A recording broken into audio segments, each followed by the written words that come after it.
Hello student, let's see this question. How many of the following statement A to E are correct? Statement A, in transcription of DNA, adenine pair with uracil. B, DNA replication occur during Z1 phase of cell cycle. C, at replication fork, polymerization occur continuously at template 3 to 5 polarity. D, an ideal genetic material should undergo mutation, and the E, single amino acid can be coded by 2 or more codon. Option A none, B 2, C 1 and the option D 3. बात करते हैं हम इस question में की concept की concept में हमें बताना है कि कौन सा स्टेटमेंट ए टू ई में करेक्ट है।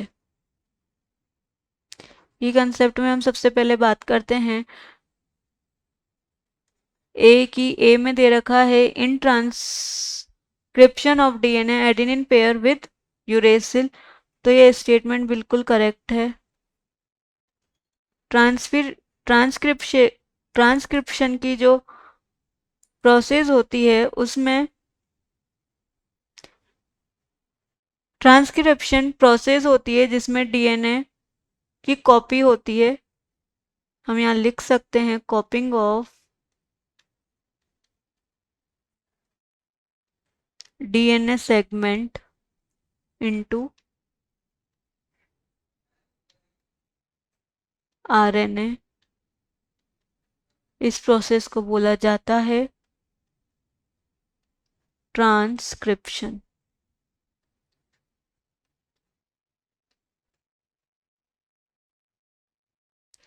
और इसमें क्या होता है, जो एडेनिन पेयर करता है यूरेसिल से, तो स्टेटमेंट ए हमारा यहाँ करेक्ट हो जाता है। एडेनिन करेगा यूरेसिल से और गुआनिन करता है साइटोसिन से पेयर, तो स्टेटमेंट ए हमारा करेक्ट है। स्टेटमेंट बी की हम बात करें, DNA replication occur during G one phase of cell cycle, तो स्टेटमेंट बी हमारा यहाँ हम बोल सकते हैं इनकरेक्ट है, क्योंकि डीएनए रेप्लिकेशन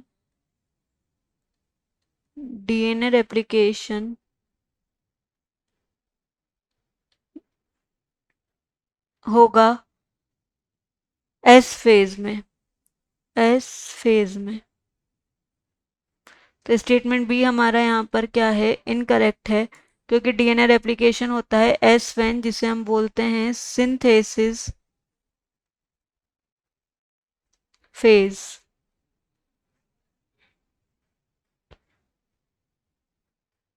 सेल साइकिल में जो है 3 फेसेस पाई जाती हैं, G1 phase, S phase and G2 phase.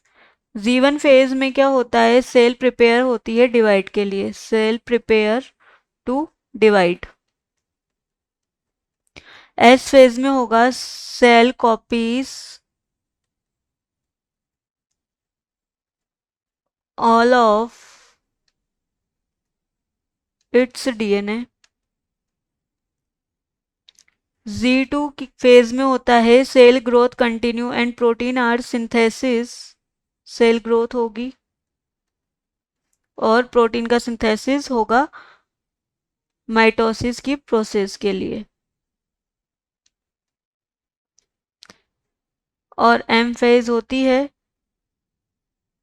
यह माइटोसिस की correspondent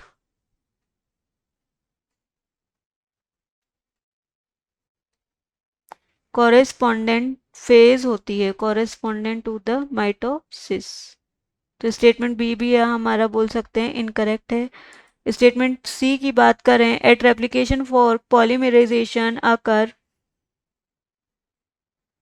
continuously at template 3 to 5 polarity, तो स्टेटमेंट सी भी हम यहाँ लिखते हैं इनकरेक्ट है।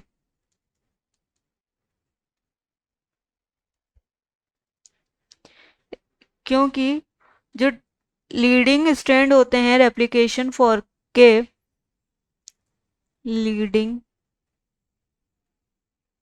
स्ट्रैंड जो होते हैं रेप्लिकेशन फोर्क के, वह सिंथेसाइज्ड होते हैं 5 पोलैरिटी से 3 डैश पोलैरिटी पर, लेफ्ट टू राइट।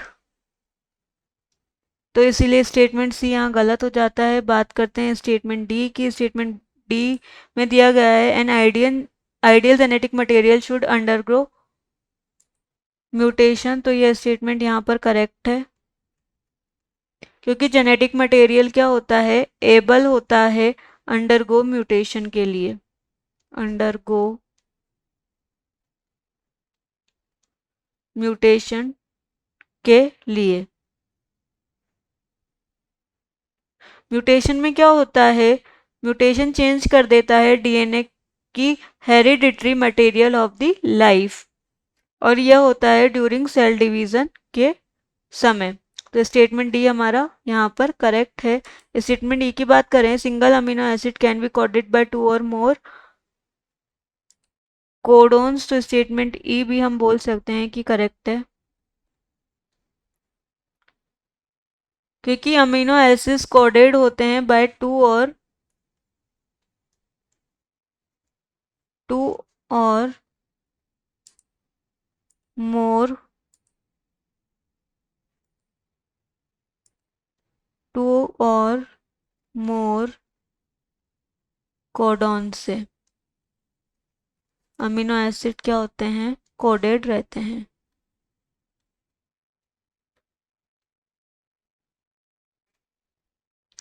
और इसी को बोला जाता है कोडॉन डी जनरेसी। तो बात करते हैं हम ऑप्शन की। तो स्टेटमेंट ए करेक्ट है हमारा, स्टेटमेंट डी भी करेक्ट है, एंड स्टेटमेंट ई भी करेक्ट है। बी और सी इनकरेक्ट है। तो ऑप्शन डी इस क्वेश्चन का सही ऑप्शन है। 3 स्टेटमेंट इसमें दिए गए स्टेटमेंट्स में करेक्ट होते हैं। I hope understood this question. Thank you.